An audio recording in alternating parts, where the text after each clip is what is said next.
안녕하세요. 사연에 빠지다의 DJ 민영입니다. 오늘도 두 가지 사연 준비되어 있으니 재미있게 들어주시고요. 구독과 좋아요 버튼도 꼭 눌러주세요. 그럼 오늘의 사연 함께 시작해 볼게요. 여러분 안녕하신가요? 제가 살다 보니까 유튜브에 사연도 다 신청을 해보네요. 이래서 인생이란 어쨌든 오래 살고 볼 일이라고 그러나 봅니다. 사람의 얼굴은 절대로 한 가지가 아니죠. 이런 면과 저런 면을 필연적으로 다 가지고 있을 수밖에 없어요. 그런 의미에서 저는 여러 가지 기구한 모습을 과거 속에 감춰둔 사람이라고 할 수 있겠습니다. 제 나이 28이 되던 해 남편을 처음으로 만났습니다. 100년 가약을 맺었고 이듬해 늦가을 무렵 아들을 얻었죠. 저는 친정이 여간 고리타분한 집안이 아니었기에 철저히 출가 외인 취급을 받고 있었습니다. 그리하여 이제 저라는 사람이 챙기고 섬겨야 할 집안은 오직 시댁뿐이었어요. 시댁은 보통 수준으로 잘 사는 집안이었어요. 아주 전형적인 집안이었다고 볼 수 있겠네요. 남편에게는 형제가 딱 하나일 뿐입니다. 제 시누이요.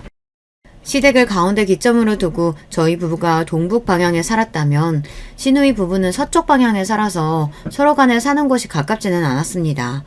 하지만 각자의 집에서 시댁은 먼 거리가 아니었기 때문에 종종 마주하고는 하는 얼굴들이었습니다. 시 매부는 항상 볼 때마다 얼굴에 자신감이 묻어나는 사람이었어요. 지난주에는 예상했던 것보다 매출이 2배 가까이 더 나왔네요. 이래서 장사가 예측이 힘들다니까요. 기분 좋게 주제를 떠들 때는 껄껄거리는 웃음소리를 꼭 곁들였어요. 다니던 직장을 그만둔 뒤 시 매부는 슈퍼를 차렸습니다. 시누이와 머리를 맞대고서 꽤 오래 고심한 결과물이라고 하였어요. 규모도 그럭저럭 괜찮았고 손님들은 시간을 가리지 않고 분주히 매장 안을 들락날락거리며 구매를 하였습니다. 우리만 잘 먹고 잘 살자고 하는 생각일 것 같았으면 슈퍼 같은 거 절대 시작도 안 했을 거야. 그치만 자식들이 있으니까 내 새끼들한테 더 나은 걸 쥐어주고 싶은 마음인데 뭔들 도전을 못하겠어. 더 나은 미래를 맞이할 수 있다는 희망, 그거 하나 가지고 자식들 위해서 시작했던 거지. 기대보다 걱정이 훨씬 더 컸었는데 잘 돼서 너무 다행이지 뭐야. 이런 운명이었었나 봐. 시누이의 얼굴에는 고단함과 안정적인 여유가 동시에 흐르고 있었습니다. 두 자식들을 위해 부모로서 과감한 도전을 해낸 시누이 부부였습니다. 슈퍼가 잘 돼서 싫어하는 사람은 아무도 없었죠. 그리고 앞으로도 꾸준히 계속 그렇게 슈퍼가 무난하게 운영될 거라는 점을 의심하는 사람 역시 아무도 없었습니다. 하지만 어느 날부터인가 시 매부가 이런 소리를 하기 시작했어요. 원래 큰 판에서 돈이 크게 벌리는 법인데 지금은 그거 하나가 참 아쉬워. 암만 생각해도 아쉽단 말이지. 아무래도 운영 중인 슈퍼의 규모에 대해 아쉬움이 가득한 것 같았습니다. 분명 처음에는 절대 규모 가지고 왈가왈부하지 않았거든요. 제 생각이지만 처음에 차렸을 적에는 그것도 아주 규모가 넉넉하다는 계산으로 장사를 시작했었을 거예요. 그러나 사람 마음이라는 게 시시각각으로 변할 수밖에 없잖아요. 장사가 좀 되기 시작하니까 어느새 시 매부는 아쉬움의 입맛을 다시며 슈퍼를 바라보게 되었어요. 더 크게 차릴 걸, 이렇게 잘 될 줄 알았다면 진작에 더 크게 시작했을 텐데. 이런 생각이 걷잡을 수 없이 시 매부의 머릿속에 자리를 잡았습니다. 그러면서 시누이와 이 문제에 대해 진지하게 상의에 들어간 것 같았어요. 왠지 걱정스러웠는데 결국 몇 주가 흐른 뒤에 시누이 부부는 결국 그 슈퍼의 규모를 키우기로 결정 내렸고 그러면서 금전적인 도움이 좀 필요하다는 내용을 밝혔습니다.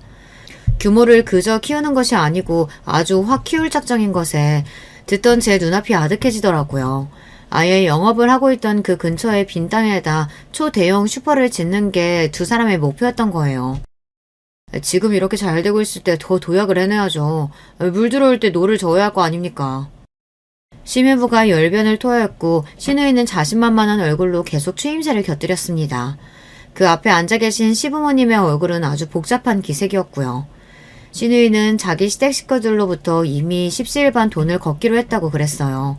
그러니까 자기 친정에서도 도와줄 수 있는 만큼 도와줬으면 좋겠다고 솔직하게 말을 하더라고요.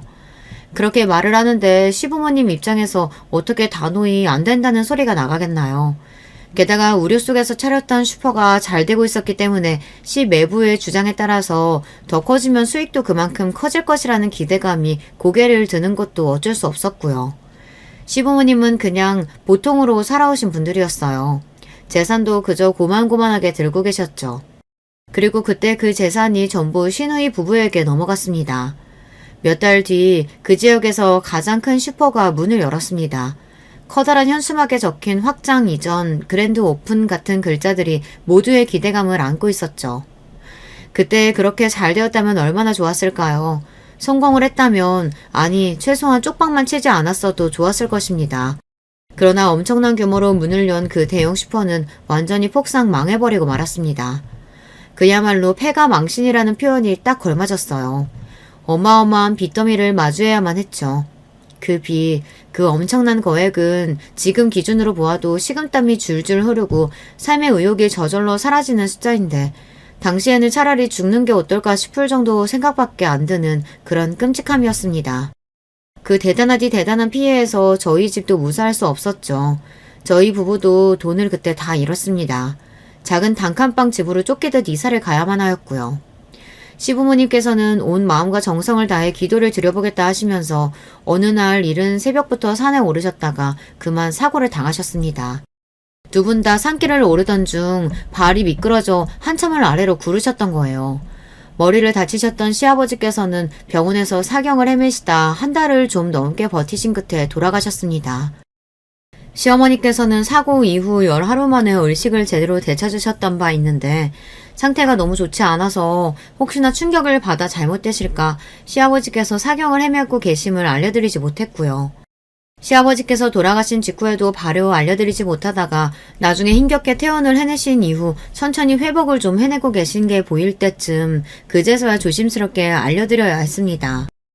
그때 시어머니께서는 차마 입에서 아무 소리도 못 내시고 당신의 가슴을 쥐어짜듯 두드리고 또 두드리며 그렇게 한 맺힌 눈물을 흘리셨습니다. 저희 부부는 숙연함과 죄송함으로 그저 고개만 힘없이 떨구고 있을 따름이었어요. 솔직히 원흉을 꼽는다고 하면 시매부였죠. 애초에 슈퍼를 시작한 것도 무리하게 확장 이전을 하자고 나선 것도 시매부였으니까요. 그리고 시누이는 피가 섞인 시댁 식구이기라도 하지 시매부는 그렇지 않으니까 마음이라는 게 아무래도 좀 그랬던 것 같네요. 그런데 시매부가 마음고생을 너무 많이 해서 얼굴이 반쪽이 되다 못해 아예 산송장처럼 변한 모습을 보니 차마 원망의 말이 입 밖으로 안 나가더라고요. 당신 때문에 지금 우리가 어떻게 된 줄 아느냐, 우리 아들이 얼마나 열악한 환경에서 살게 된 줄 아느냐, 막 이렇게 따지면서 온갖 원망을 소리를 다 내뱉고 싶은 게 본심이었지만 사람의 몰골도 아닌 것처럼 그렇게 변해버린 시매부의 모습을 마주하고 나니 진짜 그냥 한숨밖에 안 나오더라고요.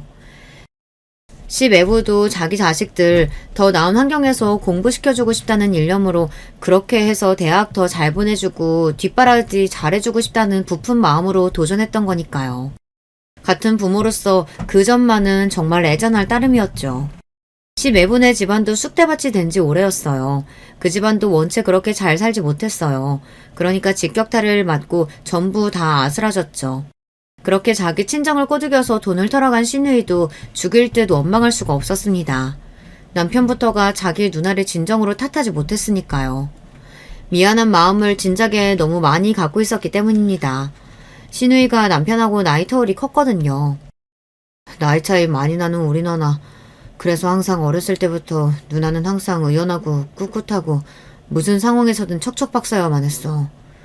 날로 태어난 걸 스스로 죄스럽게 여기면서 눈칫밥 실컷 먹으며 유년 시절을 보냈어야 했지.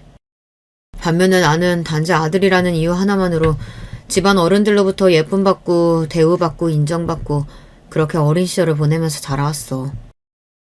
누나는 집안 형편을 핑계로 학업도 길게 못 이어갔고 사회생활에 내몰리자마자 벌기 시작한 돈을 다시 집에 갖다 줘야만 하는 그런 억척스러운 장녀였지. 나는 누나가 번 돈으로 제법 편하게 학창시절을 보낼 수 있었던 걸 부정할 수가 없어. 누나가 희생을 많이 했지. 이렇듯 심각하고 힘든 사태를 겪고 나서도 이런 상황 속에서도 차마 진정으로 자기 누나를 원망하지 못하고 혼자 속으로 화를 삭히는 남편을 저는 왠지 이해할 수 있었습니다. 안 피우던 담배를 뻑뻑 피우면서 술잔을 기울이는 남편의 모습이 너무나도 안쓰러워 보였네요. 한편으로는 이런 게 인생이겠지 싶었습니다. 여보, 있잖아. 내가 하는 말 좀 들어봐. 너무 분하고 억울하지만 사람마다 팔자가 있고 운명이 있는 거더라. 출발선이 남들보다 한참 앞에 그어져 있는 사람이 있는가 하면 출발선조차 보이지 않아서 시작부터 헤매하는 사람도 있더라. 어쩔 수 없는 부분이고 이걸 인정하지 않으면 그 인생만 더 고되어질 뿐이야. 그러니까 우리는 그냥 받아들이자. 열심히 버텨보자. 괴로워서 죽을 것만 같지만 그래도 죽지는 말고 어떻게든 버티다 보면 그렇게 또 하루하루 사라지는 게 바로 인생일 거야. 우리 그렇게 살아보자. 응? 남편이 눈물이 가득 고인 눈으로 저를 빤히 쳐다보다가 고개를 크게 끄덕였습니다. 입을 떼는 그 순간에 울음소리가 막 튀어나갈 것 같아서 입술에 꽉 힘을 주고서 고개만 끄덕거리는 남편의 모습을 보며 저도 눈물을 연신 훔쳤죠. 굳이 말하지 않아도 남편이 저에게 너무나도 미안해하고 면목이 없어하고 있음을 저는 잘 알았네요. 하지만 저희는 100년 가약을 맺은 부부였으니까요. 자식을 둔 부모였으니까요. 어떤 일이 생겨도 함께 버티고 이겨내야만 했습니다. 저희 아들이 정말 어렸을 때부터 착한 녀석이었어요. 매사에 수더분하고 예민하지 않았네요. 얼굴이 저를 쏙 빼다 닮은 아들이었는데 행동까지만 보면 확실히 저보다 자기 아버지 쪽을 정말 많이 닮은 녀석이었네요. 건강하기만 해도 바랄 게 없이 고마웠는데 성격이 착하기까지 했습니다. 이렇게 고맙고 기특한 내 자식을 바라볼 때면 자연스레 미안한 마음이 따라붙더라고요. 어찌나 미안했던지 모릅니다. 내 자식이 이렇게 기특하고 잘났는데 부모가 받쳐주지 못해서 부족해서 그게 정말 눈물이 나는 점이었던 것 같아요. 부자는 망해도 3대가 간다고 하죠. 이뤄놓았던 미천이 있으면 그게 다 미들구석으로 돌아와서 회복을 이뤄낼 수 있는 요소가 되나 봅니다. 그렇다면 반대의 경우는 어떻게 봐야 할까요? 여러분은 어떻게 생각을 하시나요? 거지가 망하면 3대가 고생한다고 표현을 해야 맞으려나요? 미천 없는 사람들은 살면서 딱 한 번을 삐끗해도 끝날 수 있는 법이라는 생각도 저는 들더라고요. 금수저라는 표현이 뭔지 다들 아실 겁니다. 태어날 때부터 빵빵한 재력을 보유한 부모 밑에서 호의호식하며 걱정 없이 커온 사람들을 두고 금수저라고 하는데요. 금수저들은 든든한 배경이 있기 때문에 도전이 두렵지 않다고 하더라고요. 제가 유튜브에서도 그런 경험담을 보았습니다. 크게 도전을 했다가 실패를 맛보아도 다시 몇 번이고 도전을 할 수 있기 때문에 그런 건 인생의 경험으로 그저 남을 뿐이지 그것 때문에 인생이 망하지 않는다고 말을 하더라고요. 그걸 보면서 저는 숨이 턱 막히는 기분이 들었습니다. 돈에 쪼들리며 사는 사람들은 도전 자체가 인생을 거는 것이기 때문에 거기서 실패를 겪으면 인생이 망하는 것과 사실 다름이 없어지니까요. 특히나 그 실패라는 걸 겪었을 때 주변에서 받쳐주지 않으면 그대로 영원히 고꾸라지는 법 같습니다. 저희 집 같은 경우가 그랬죠. 주변에서 도움의 손길이라는 걸 기대할 수 없었으니까요. 시댁 망했고 시매분의 집안 망했고 시아버지 돌아가셨고 시어머니 건강 다 잃으셨고 사방팔방이 비투성이었습니다. 보이는 것마다 죄다 칙칙하고 절망스러운 풍경뿐이었네요.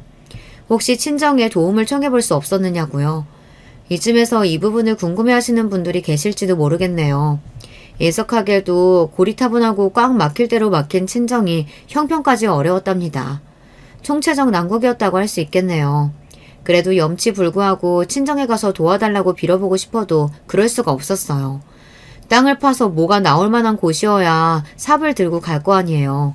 근데 아무것도 안 나오는 땅이니까 바라보는 것만으로도 그저 가슴이 답답하고 고개를 돌릴 수밖에 없었죠.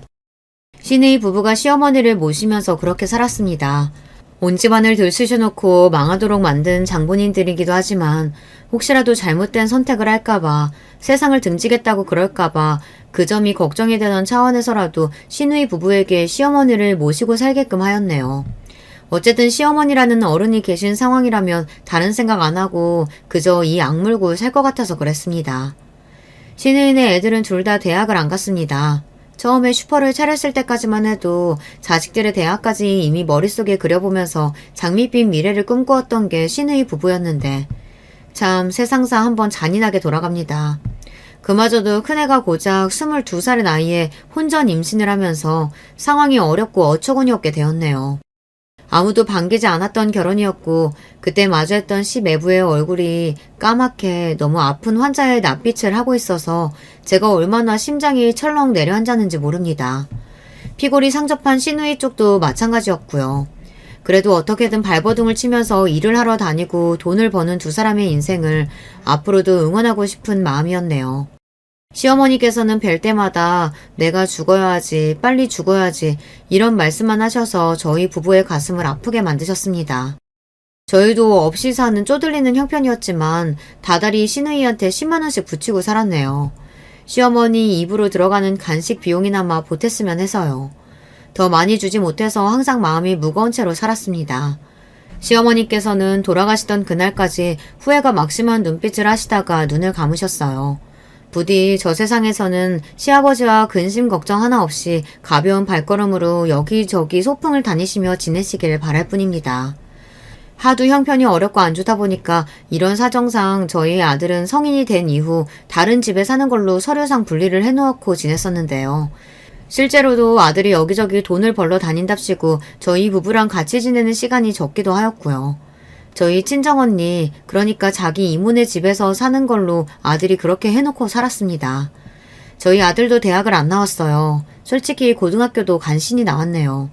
자식을 제대로 밀어주지 못한 저희 부부가 죄인입니다. 만약에 좋은 집에서 태어나 풍족한 환경 속에서 자라고 공부하였다면 저희 아들의 학력은 완전히 달라졌을 테죠.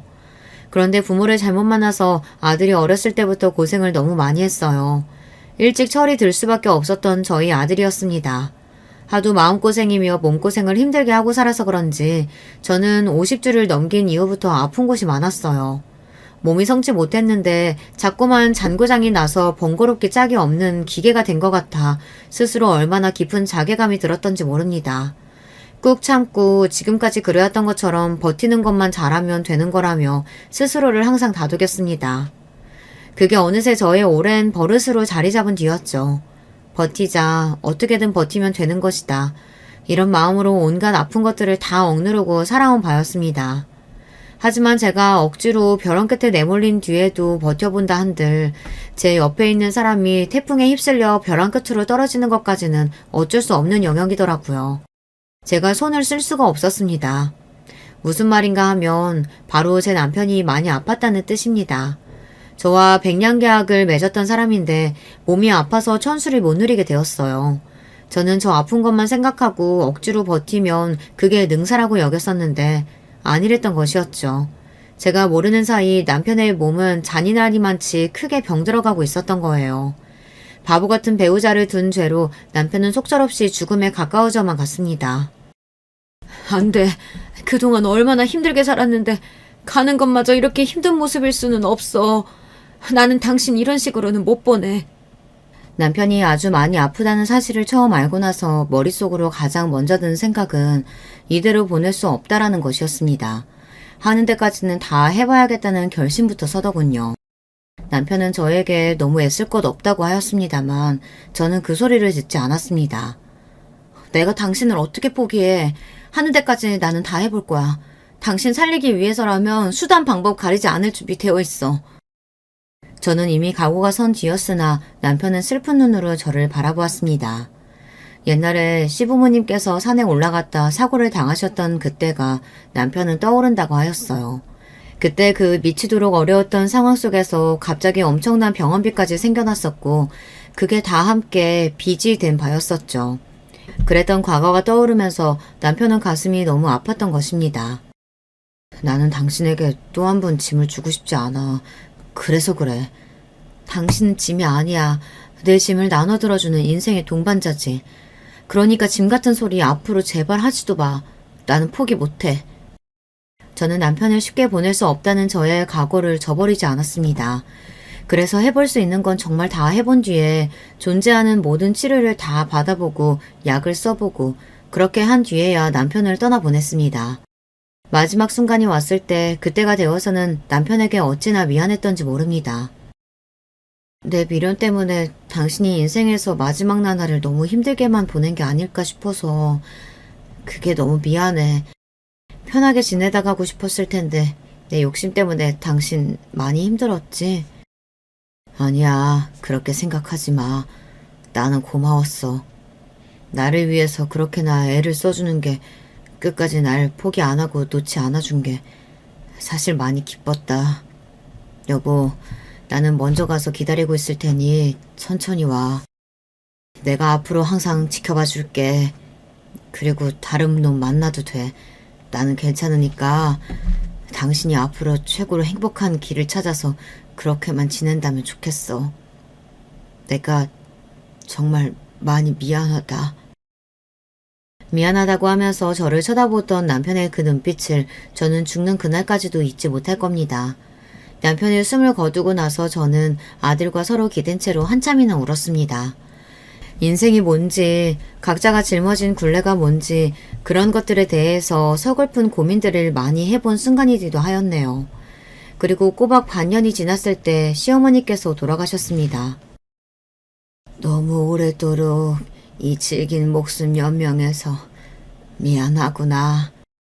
시어머니께서도 돌아가시기 전에 미안하다는 말씀을 남기셨죠. 저 세상에서 시아버지와 남편을 만나 함께 있겠다고 하신 뒤에 숨을 거두셨어요. 임종을 지켜보던 시누이가 정신이 거의 놓을 기세로 오열하였습니다. 엄마가 왜 나한테 미안하다고 하고 떠나세요, 왜? 평생 미안할 일 해온 건 바로 이 못난 딸년이었어요. 나 때문에 엄마가 죽는 그날까지 고생만 하신 거라고요. 시누이의 통곡, 그 울부짖음이 제 가슴을 아프게 후벼 파고 들었습니다. 2년 후에는 시 매부가 투병 생활을 하기도 하였고 정말 여기도 많이 힘들고 괴롭게 살았습니다. 저는 여기저기 고장이 난 몸뚱이를 가지고도 잘만 꾸역꾸역 버티며 살고 있었고요. 저희 아들은 지방에 머물며 일을 하던 도중 결혼할 짝을 만났답니다. 며느리는 대학까지 나온 인물입니다.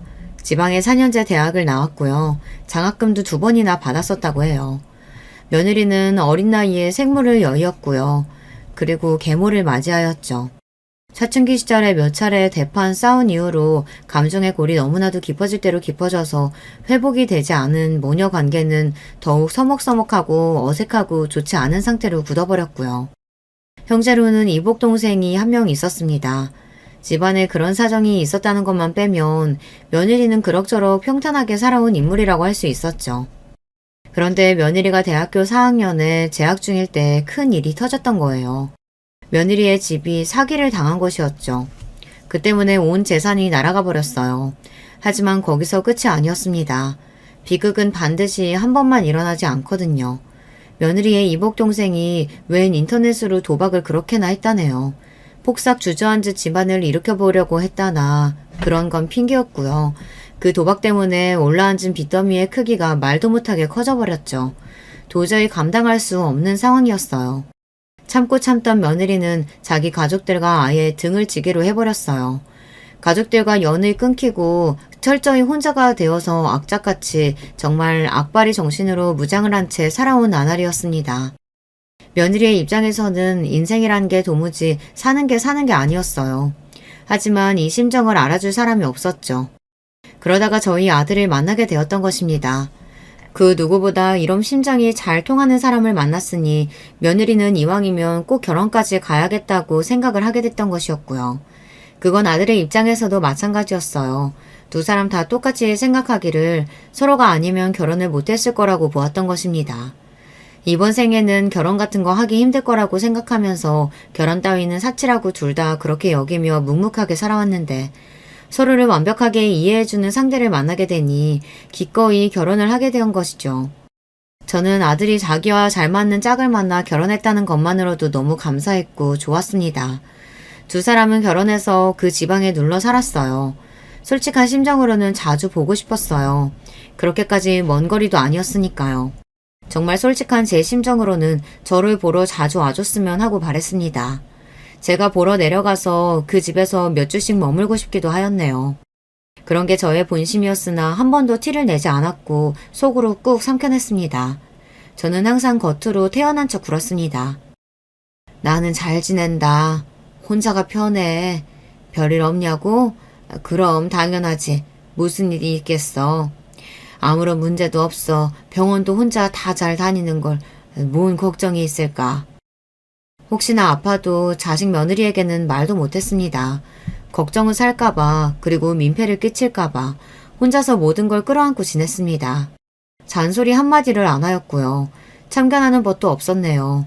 부족하고 못난 모습만 아들에게 보이며 살아온 저였기에 아들의 결혼 생활에 제가 감히 끼어들고 손가락을 얹고 싶은 마음도 들지 않았습니다. 그런 제가 유일하게 자식 며느리들 들들 볶아가며 닭달에 대고 잔소리를 날렸던 건 남편의 기일을 챙기는 문제였습니다. 온 정성과 마음을 다하기를 그날만큼은 꼭 그렇게 굴어주기를 제가 바랬거든요. 제가 워낙 남편이 떠난 날을 유난스레 여기고 챙기니까 며느리도 잠자코 시간을 내었지만 속으로는 생각이 많았던 모양입니다. 저한테 조용히 이런 소리를 하더라고요. 어머님은 억울하지도 않으신가 봐요. 원망스럽지도 않으세요? 솔직히 결혼 한 번 잘못해서 이렇게 되신 거잖아요. 한평생 고생만 하셨는데 그럼에도 돌아가신 아버님을 그렇게나 챙겨드리고 싶으세요? 제가 알기로는 아버님 편찮으셔서 돌아가실 때도 그전까지 어머님이 온갖 안간힘 다 쓰셨다고 하던데. 정말 대단하세요. 저는 이해가 안 돼요. 아무리 가족이라고 해도 저는 진짜 죽일 듯이 원망스럽거든요. 저는 제 가족을 가족이라고 부르기도 싫어요. 그러니까 연 끊고 후련하게 사는 것이고요. 시누이 부부의 무리한 사업 확장 때문에 시작되었던 온갖 시련이었으니 며느리가 보기에는 제가 결혼을 잘못해도 너무 한참 잘못해서 인생을 망친 불쌍하고 불우한 여자로 여겨질 듯 싶었습니다. 저는 제 남편의 가족들이니까 시댁도 당연히 제 가족이니 그러니 가족을 위해 함께 고난의 시기를 보내고 버티며 이겨내는 건 당연한 일이라고 생각했거든요. 하지만 며느리는 그런 저를 죽어도 이해할 수 없다는 눈으로 바라보고 있었죠. 제 아들과 결혼한 지 2년이 다 되어갈 무렵 며느리의 양친이 결국에는 이혼을 하셨다는 소식이 들려왔습니다. 어차피 안 보고 살았으나 그럼에도 며느리는 한숨이 저절로 흘러나오는 모양이었습니다. 양친의 이혼 때문에 며느리가 며칠 동안을 심란한 얼굴을 하고 살고 있다고 아들이 말해주더라고요. 두 사람은 결혼 3여 년 만에 2세를 가졌습니다. 기쁜 임신 소식이 들려왔고 저는 너무 감격스러워서 눈물이 찔끔 날 정도였죠. 며느리가 뱃속의 아이한테 몹시나 집착을 한다고 아들이 그랬습니다. 엄청나게 신경을 쓰며 지낸다는 이야기였죠. 며느리는 임신 사실을 11주가 되었을 때 알았다고 하던데요. 그걸 가지고도 늦게 알아차려서 정말 미안하다며 뱃속의 아이한테 며느리가 얼마나 사과를 하면서 유난을 떨던지 모른다고 그랬습니다. 당연한 이야기지만 두 사람은 굉장히 아끼면서 결혼 생활을 해온 바였어요. 절약은 기본이었죠. 그럼에도 며느리는 뱃속에 아이가 먹고 싶다고 생각이 들면 얼마나 비싼 음식이든 가리지 않고 마구마구 사 먹었다고 하였습니다. 아이가 먹고 싶어 하면 그걸 꼭 들어줘야 한다는 게 며느리 생각이었고요. 그러면서도 다른 것에 들어가는 비용은 허리띠를 더욱 졸라매면서 아끼자고 하였어요. 태어날 아이를 생각하면 한 푼이라도 더 돈을 아껴서 모아야 한다는 이야기였습니다. 며느리는 이상적인 가정을 이루는 것에 상당한 집착이 있는 듯 하였어요. 나는 자식한테 해줄 수 있는 건 다 해주는 그런 부모가 되고 싶어. 화목하고 사회좋은 부모의 모습, 해달라는 건 거의 다 해줄 수 있는 부모의 모습. 그런 모습들만 자식들에게 보여줄 거야. 우리는 꼭 우리 부모 같은 사람 되지 말자. 그걸 목표로 삼기만 해도 아주 괜찮은 부모가 될 수 있을 거라고 나는 그렇게 생각 중이야. 며느리는 자기 생각을 거듭 분명하게 아들을 향해 밝혔고요. 어차피 남보다 못하게 안 보고 사는 분들이라고는 하지만 내 부모님이라는 그분들 어떤 꼬라지였니 생각을 해봐. 그리고 당신 어머님도 지금 기껏 기초수급비만 받으며 사시잖아. 한 번 사는 인생인데 다들 너무 하시는 거 아니야? 우리는 절대 그런 부모가 되어서는 안 돼.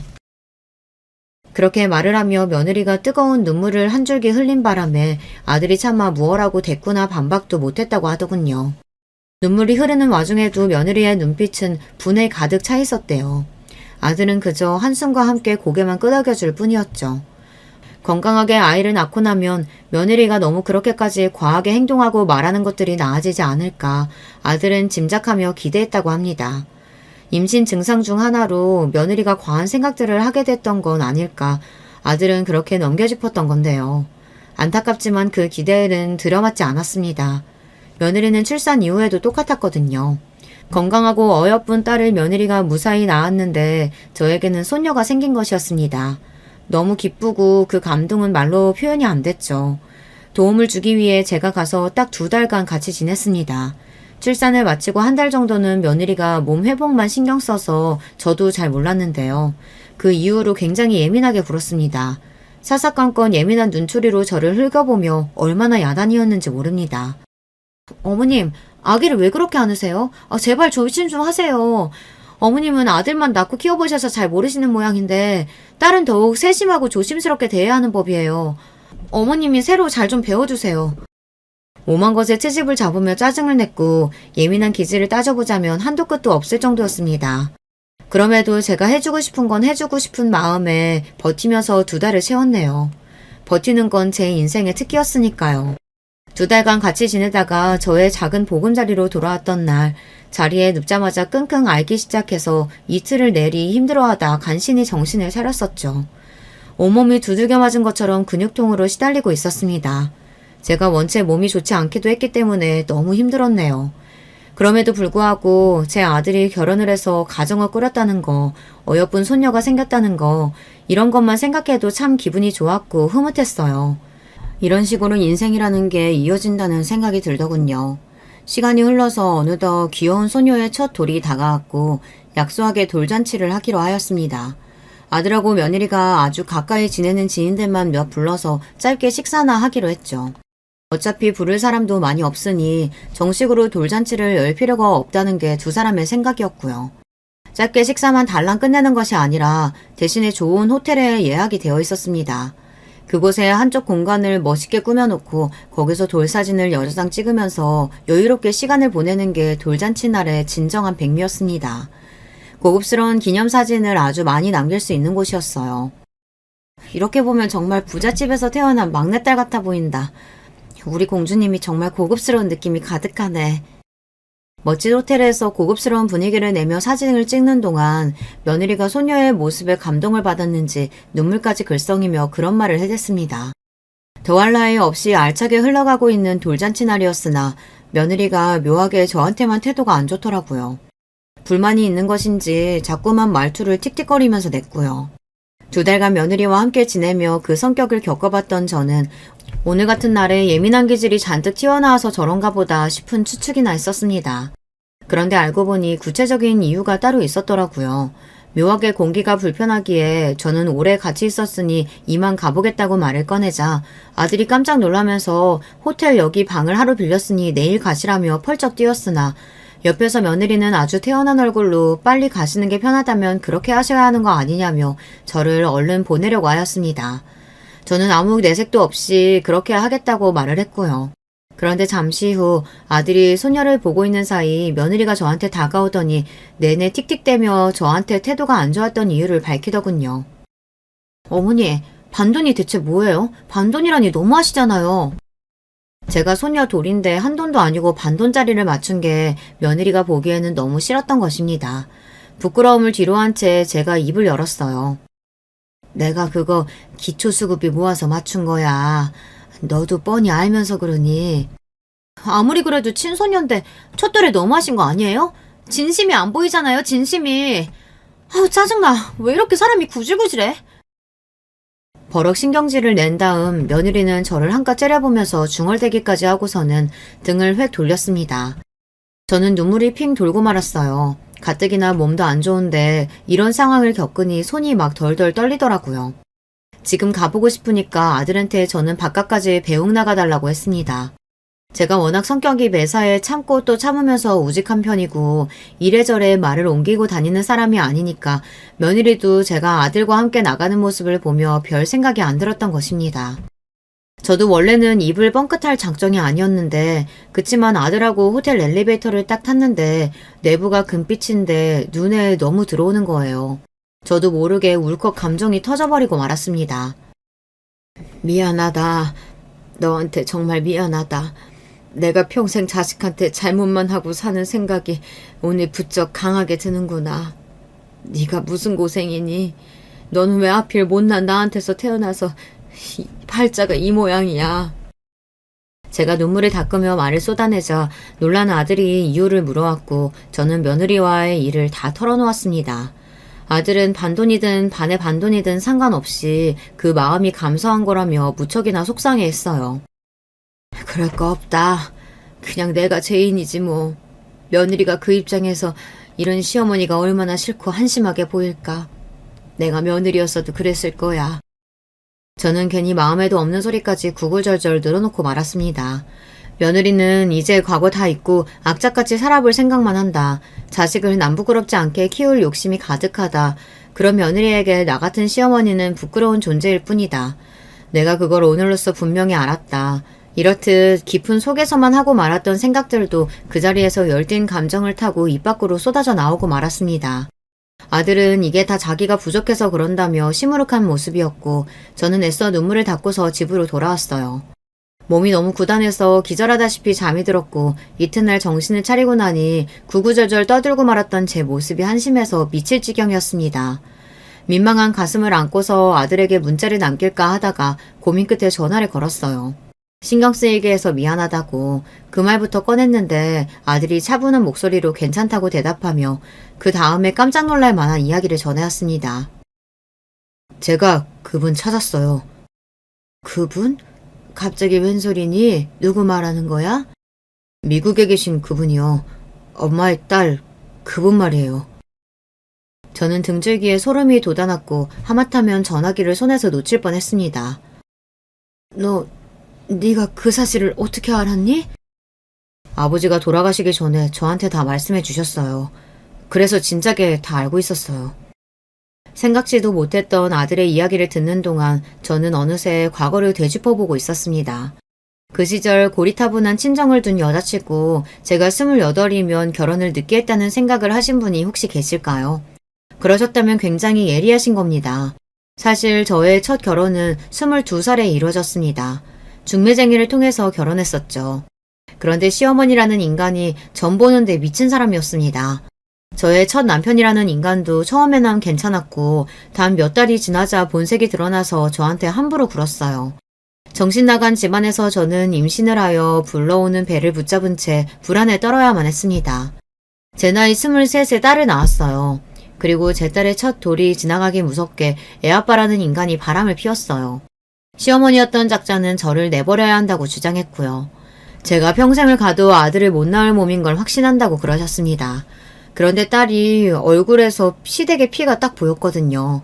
그래서였을까요? 점을 봤는데 아기는 절대 내어주면 안 된다는 소리를 들었다고 하며 저만 나가라고 하였습니다. 제가 낳은 생명을 어찌 두고 가나요? 미친 집안에서 버틸 수 있었던 건 제가 낳은 어여쁜 딸을 보며 의지했기 때문입니다.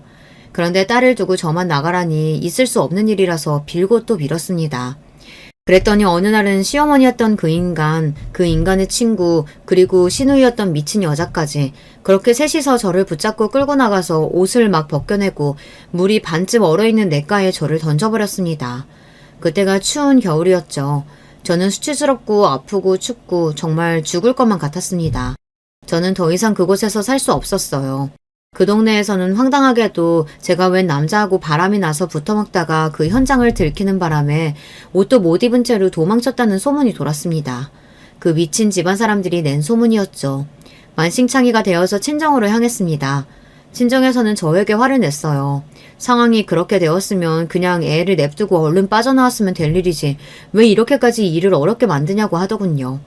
애가 없어야 다시 남자를 만날 것 아니냐며 저한테 불같이 화를 냈습니다. 애를 데려올 생각은 추워도 하지 말라며 엄포를 놨고요. 이러지도 저러지도 못한 채 저는 버티고 또 버텼습니다.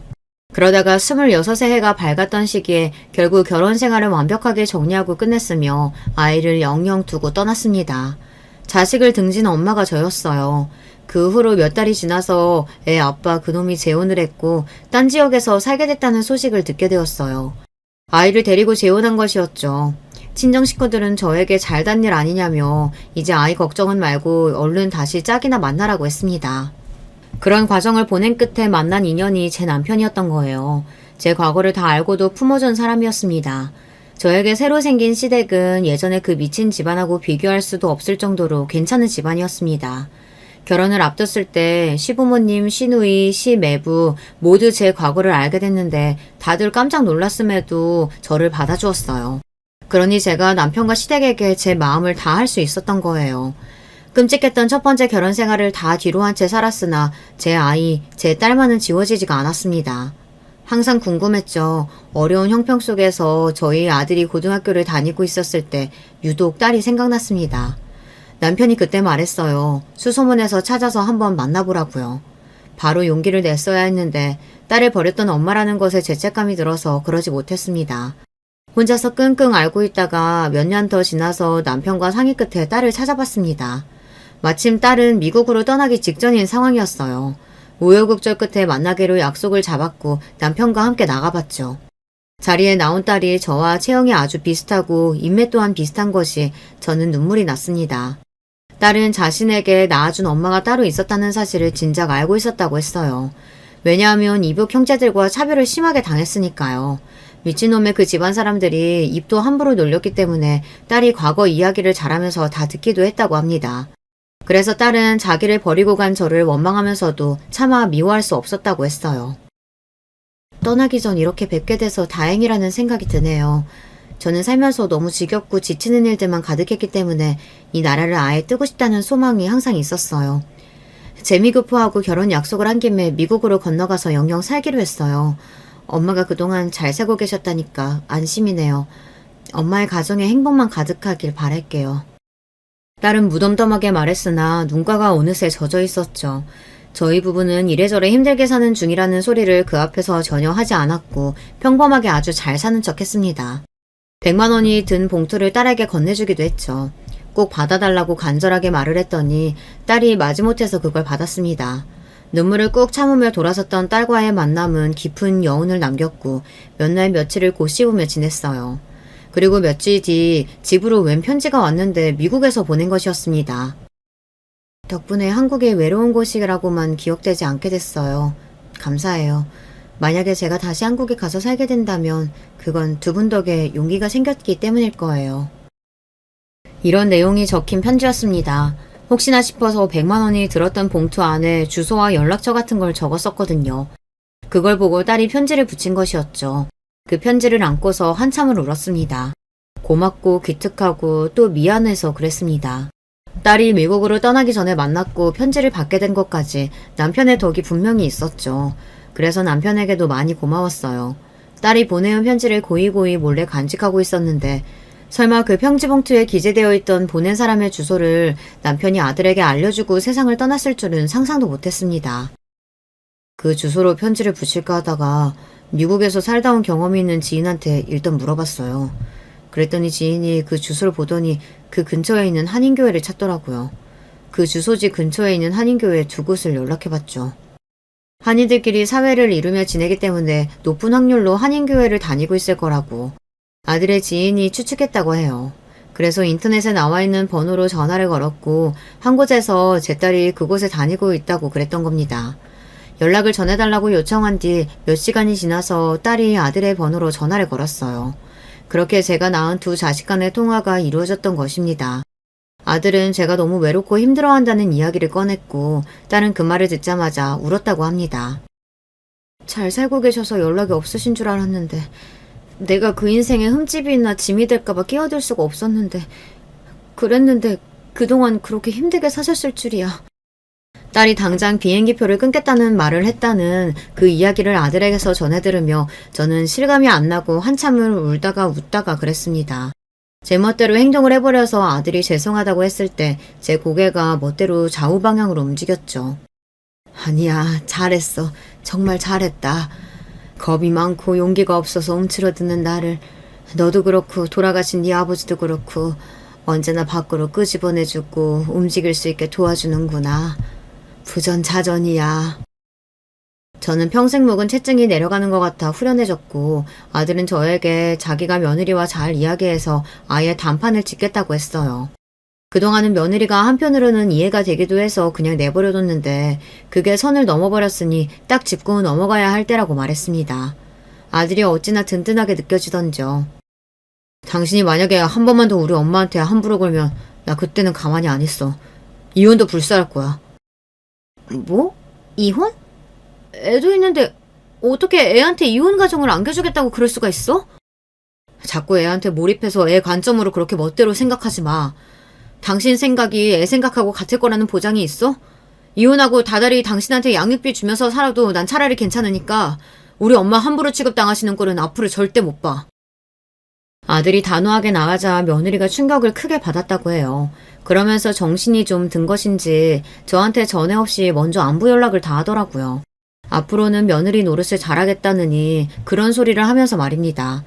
딸이 없었다면 제가 며느리의 일에 너무 일희일비했을지 모르죠. 하지만 저를 만나러 그 먼 길을 날아와준 딸이 있었기에 제 마음은 이제 아주 든든하고 여유로웠습니다. 내가 모르는 시누이가 있었다고? 미국에 산다고? 멀쩡한 2층 집에 앞마당하고 뒷마당도 다 있다고? 세상에, 이게 어떻게 된 일이야? 제 딸의 존재에 며느리가 기절할 때 놀랐음은 당연한 일이었습니다. 그러더니 더욱 저에게 언행을 공손히 하기 시작하더군요. 저는 딸과 오랜 세월을 건너뛰어 아주 돈독한 모녀관계가 되었어요. 그리고 딸하고 아들이 서로 어색함도 없이 무난하게 대화도 잘하고 그렇게 잘 지내더라고요. 신기한 일이었네요. 둘 다 제가 낳은 자식들이니까요. 이래서 피가 물보다 진하다고 하나 보더라고요. 시누이하고도 딸이 인사를 나눴고 서로를 신기해하는 장면에 저는 눈물 섞인 웃음이 나왔습니다. 의외의 장면들이 계속해서 끼어드는 게 그게 인생인 것 같아요. 안녕하세요. 저는 경기도에 살고 있는 40대 여성입니다. 열심히 제 주관을 지켜오며 살아왔지만 인생이 참 제 뜻대로 흘러가지 않는 것 같아서 답답한 마음이 드네요. 제 이야기를 한번 시작해 보도록 하겠습니다. 저는 결혼한 지 3년이 되었고 이래저래 남편과 좋은 감정을 가지고 인연이 되었어요. 사실 한 번 정도는 결혼을 고민해 볼 기회가 있었는데 제 발로 차버렸던 것 같아요. 왜냐면 결혼할 때 지금의 시어머니 반대가 꽤 심했거든요. 나는 엄마 없이 자란 것들은 영 신뢰가 안 가. 이상하게 버릇도 없고 복이 없어. 내가 그동안 봐온 바로는 딱 그 짝이더라니까. 아니 게다가 아빠도 아프시다며? 이거 원... 적어도 부모가 둘 중 하나는 성해야지. 뭔 근본도 없는 집이랑 연을 맺고 앉아있냐? 어머니의 이 말은 연애 시절 저에게 큰 상처를 주었고 저는 너무 많은 충격을 받고 남편과 거리를 두었어요. 하지만 계속해서 구애해오는 남편 때문에 저도 억지로 생각을 돌려보게 되었어요. 그리고 본격적으로 어머니가 저와의 결혼을 허락하신 이유는 다른 것에 있었답니다. 바로 예비 시아버님이 아프셨기 때문이에요. 아이고 명준아, 네 아빠 오늘 내일 하는 상황에 빨리 장가라도 가야지 어쩌냐. 빨리 그 누구냐, 그 예진인가 뭔가랑 결혼해. 아이 전화 좀 바꿔줘봐라. 이러면서 막 닥달을 하면서 절 바꿔달라고 하더니 얼른 결혼들 하라고 하시는 거예요. 우리 명준 아버지 지금 그나마 말짱할 때 얼른들 결혼식 올려라. 응?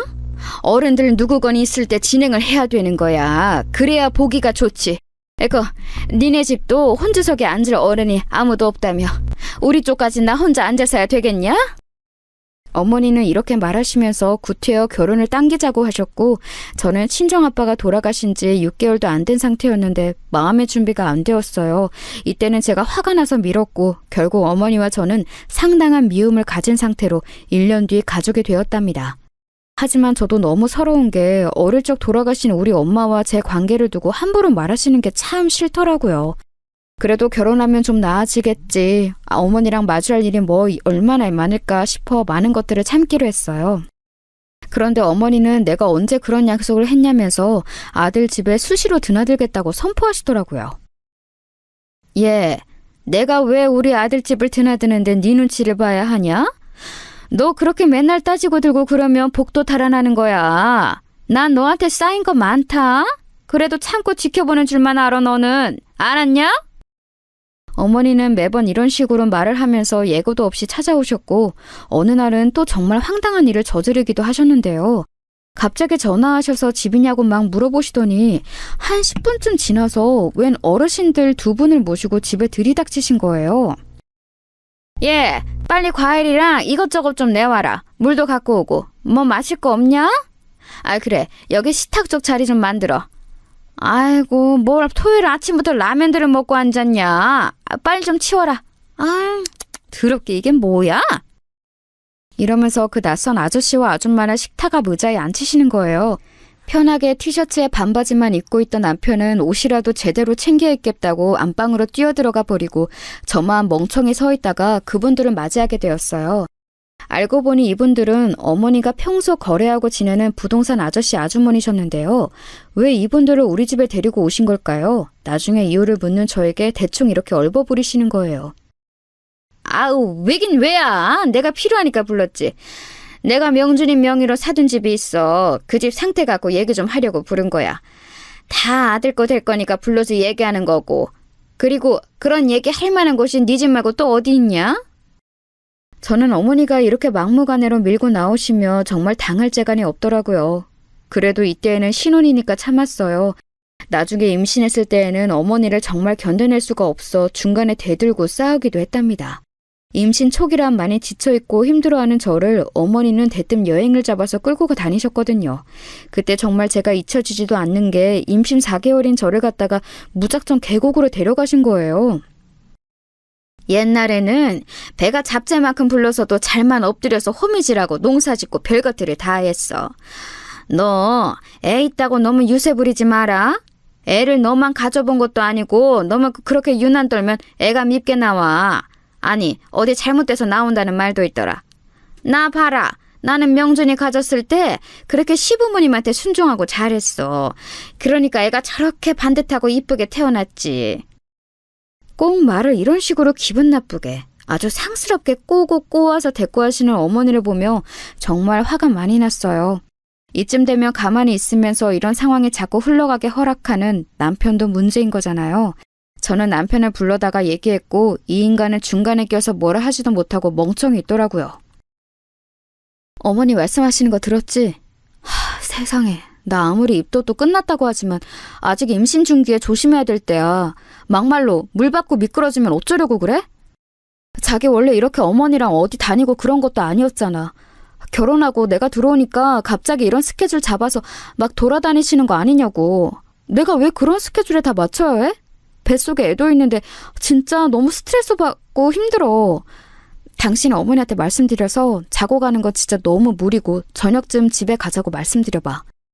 이 이상은 나도 화나서 참을 수가 없어. 남편은 제 말을 듣고도 계속 우물쭈물하면서 자기 엄마 눈치를 심하게 보는 거예요. 근데 엄마가 모처럼 가자고 해서 온 건데 우리 결혼하고 애기 생겼다고 축하해주고 싶어서 그런 거잖아. 조금만 참아보자, 응? 이런 얼토당토 않은 반응에도 저는 화를 꾹 참고 견디려던 찰나 점심을 먹는 중 진짜 머리 끝까지 화가 치솟더라고요. 제가 임신해서 호르몬이 많이 나와서 그런 건진 몰라도 너무너무 서운한 상황을 겪게 되었어요. 임산부를 앞에 두고 이게 있을 법한 일인가요? 어머니는 임신한 며느리 생각해서 사주는 밥이라고 하시더니 그 맛있다는 갈비집에서 고기를 굽는 족족 자기 아들한테만 쑥쑥 올려다 주시는 거예요. 명준아, 이것도 먹고 저것도 먹어. 너가 아빠 된답시고 고생 많았지. 이거 갈비살 시라니 괜찮다.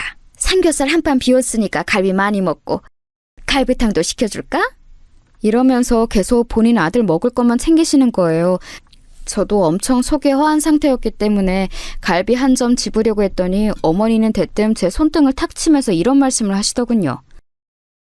에그머니나 아직 고기 안 익었다. 이거 시뻘건 거 봐라. 먹고 탈려면 어쩌려고 그래? 이건 손대지 말아라. 그러면서 괜히 핀잔을 주시더니 익혀지자마자 곧장 바로 자기 아들 앞에 주시는 거예요. 민망하다고 느꼈는지 남편이 외려 저한테 넘겨주고 어머니는 그게 또 미워 보여서는 톡 쏘시더라고요. 아이고 너나 좀 많이 먹어라. 네가 누구를 챙겨줘. 삐쩍 말라가지고. 엄마도 없이 마누라밥 챙겨 먹는다고 고생했지. 임신했다고 밥도 잘 안 챙겨주고 너만 못 먹고 고생했을 거 아니냐고. 명준이 너나 실컷 먹어. 애미 너도 먹어라. 이렇게 말만 하시면서 무슨 팥쥐 엄마 마냥 기막히게 차별을 하시더라고요. 저는 가장자리에 떨어진 다 탄 고기나 몇 점 주워 먹었고 갈비탕도 아들만 시켜주시고 저는 그냥 내버려 두시는 거예요. 안 그래도 몸이 성치 않고 입도 끝난 지도 얼마 안 됐고 졸리고 피곤해하는 저를 밥도 그렇게 허술하게 먹으시더니 계곡 쪽으로 끌고 다니면서 어지간히 부려먹으셨어요. 야야, 얼른 명준이랑 나랑 여기서 사진 좀 찍어줘봐라. 응? 아니 사진이 이게 뭐야? 좀 잘 좀 찍어봐라. 아이 가만히 있어봐봐. 나 모자 좀 가져오게. 그 땡볕 아래 배가 조금 불러서 나와 있는 저는 열심히 시어머니와 남편의 투샷을 찍느라 30분 넘게 땀을 뻘뻘 흘려야 했어요. 나중에 기진맥진한 저는 계곡 앞쪽에 스르륵 주저앉았고 그런 저를 보고 어머니는 이렇게 말씀을 하시는데 그 말에 전 더 참지 못하고 택시를 불렀고 그대로 집으로 가버렸어요. 야, 아이고 팔자 좋다. 놀러와서 왜 그렇게 비실비실대? 그래가지고 나중에 애기 낳아서는 맨날 이렇게 따라다닐 수 있겠냐? 이 정도 더위도 못 참아서 어쩐다냐? 이 말을 듣는 순간 정말 얼마나 끔찍하게 느껴졌는지 몰라요. 애기를 낳아서 무슨 맨날 이렇게 어머니랑 남편이랑 넷이서 끌고 다닐 예정이신 걸까요? 저는 새벽같이 이날 끌려 나와 땡볕 아래 걸었고 물속에 들어가지도 못하고 옆에서 뻐끔뻐끔 보고 속은 울렁거리고 먹은 건 얼마 없고 어머니 심부름만 하느라 너무 질려 있었어요. 그런데 잠깐 쉬는 저에게 또 핀잔을 주시는 걸 보니 온갖 정나미가 다 떨어지더군요. 그래서 곧장 저는 택시를 불러서 타고 가버렸고 사라진 저를 한 30분쯤 늦게 발견한 남편은 전화를 하고 난리가 났어요. 전화하지 마. 어머니랑 당신이나 좋은 시간 보내. 나는 거기 더 있을 생각이 없으니까. 배 너무 땡기고 불편하고 넘어질까봐 가슴이 조마조마하다고. 대체 나한테 왜 이러는 거야? 날 얼마나 괴롭혀야 마음이 편해? 어머니도 어머니지. 아니 뱃속에 자기 손자 안고 있는 며느리는 그렇게 굶기고 자기 아들만 눈에 보여서 먹는 걸로 차별하시냐? 나 임산부야. 왜 가만히 있는 꼴을 못 보시냐고. 당신은 나를 안 지켜주니 나도 내 애랑 나를 지키기 위해서 그만 집으로 가는 거야. 오늘 외출도 자제할 더위인 거 당신도 알고 있지? 그런 날씨에 임산부를 이렇게 땡볕에 10시간 가까이 세워두는 게 말이 돼? 이렇게 왁하고 난리를 친 저는 곧장 집으로 돌아와서 샤워를 하고 그대로 기절할 듯 잠들었어요. 다음 날 꾸역꾸역 올라온 어머니는 이날의 일로 제가 나중에 애를 낳고 몸조리를 할 때까지 제 얼굴을 볼 수 없었답니다. 곧장 문을 박차고 들어와서는 안방을 확 열어 제끼시더니 당장 나오라고 소리를 질러대셨거든요. 너는 어떻게 되먹은 애가 어쩜 그렇게 싸가지가 없냐? 어른이랑 지 신랑을 냅두고 지 혼자만 택시를 타고 올라가? 아주 돈 지랄을 해라 지랄을 해. 네 신랑이 벌어오는 돈이 그렇게 웃어 보이디? 네 집에서 널 그렇게 가르쳤더냐? 그런 주제에 뭔 새끼를 뵈서 엄마가 될 주제가 된다고 저렇게 주접인 건지. 아이고 진짜 미워 죽겠다 너. 이날에 저는 이성을 거의 반쯤 잃고 소리를 질러대며 엄청난 소리를 하게 되었어요. 그럴 마음은 아니었는데 어쩌다가 그런 소리를 뱉은 건지 저도 이해가 안 갈 정도랍니다. 어머니, 저한테 자꾸 너너거리지 마세요. 저희 부모님 지금 한 분도 안 계시다고 저한테 막말하시는데 제 뒤에 뭐 아무것도 없어 보이니까 함부로 대하시는 거예요? 왜 말을 그렇게 하세요? 싸가지라뇨, 지랄이라뇨. 뱃속에 애기 있는데 왜 말을 그렇게 상스럽게 하시냐고요. 제가 그렇게 미우면 그냥 놔두세요. 왜 굳이 일일이 찾아와서 자꾸 가르치려 드세요?